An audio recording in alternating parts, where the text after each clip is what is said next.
Schools will be open and students will be physically back in the classrooms on Monday, but they're going to have to wear a mask. Thank you for joining us. I'm Christian CAZARES. And I'm Denise Valdez. So over the next half hour, we're going to be giving you all the information you need for back to school, top to bottom. So let's start first with masks. All students and staff will be required to wear them.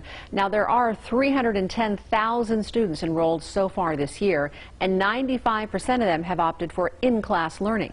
There are a dozen schools offering distance learning for people who are taking that option. And for those in class, mask and social distancing will be back.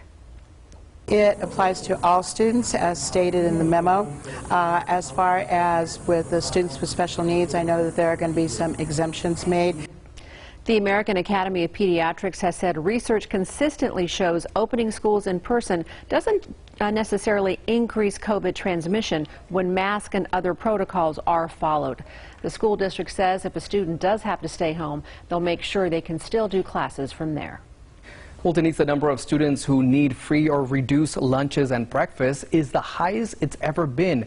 Right now, about 75% of students are receiving them because of a waiver from the USDA. All students are at CCSD can get a free breakfast or lunch right now without filling out any paperwork. So, what's on the menu? A new elementary entree salad, and it's called our Rainbow Crunch salad. It has tomatoes, carrots, lettuce, chicken, cheese, and then their choice of dressing. This is a teriyaki chicken salad. This is our vegan burger, French toast, Jenny O biscuit with turkey sausage that's available. All right, well, the CCSD dietitian says they're always making sure that basically all the fruits and vegetables are in there. Now, kitchen staff are also wearing masks and doing the hand washing that everyone else is doing. Lunch has come a long way. I just used to get a grilled cheese and chocolate milk. School buses are going to be back on the roads, too, on Monday. The district has between 1,500 and 1,700 buses running. Students and drivers will both wear masks when they're on the bus, and drivers will also wear face shield when kids are getting off and on. They will load on one side and then unload on the other, so kids aren't crossing paths. Executive Director of Transportation Jennifer Bobas says there's an app that parents can use to track where their kids are. We encourage all our parents to download the onboard bus, which allows parents to track the bus and where it's at and what time pickup and drop-off is, and they get all their routing information there. Now, there is a bigger bus driver shortage than normal, so Boba says other people in the school district who have another job but also a CDL license are pitching in to help drive. There are plenty of cars to be wary of, too. It's been a while since school zones were active in some areas, so our traffic anchor Nate Tannenbaum reminds us of the school zone rules. Well, we all should know what the deal is, even if we might be a little out of practice. So whether it's 15 miles an hour or 20 or maybe 25 miles an hour, when the lights are flashing, that's your speed limit. Lives are at stake and maybe the money in your wallet.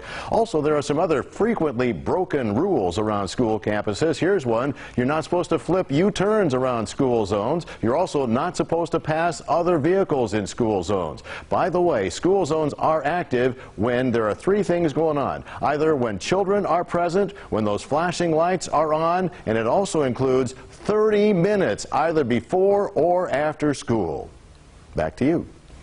Good reminder there. Thank you, Nate. Well, school police also say there will be plenty of first-time teen drivers out on the road, so watch for that as well. Now, during the pandemic, school police took the opportunity to do crisis intervention training. That teaches them to deal with students who are having mental health issues. Now, there are concerns there could be an increase after the pandemic. School police spokesman Brian Zink says their presence will be known on campus.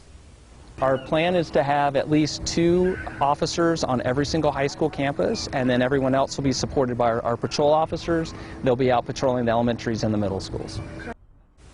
While a lot of other departments in CCSD are dealing with larger than normal staff shortages, Zink says CCSD police are hiring, but are only dealing with a normal amount of officers leaving. Well, changing the grades up next in our Back to School special. There will be a new grading policy this year. We break the differences for you, plus what won't be included in student scores. Now. And which precautions will be taken on the field, the sports policies to prevent COVID. We are live local now.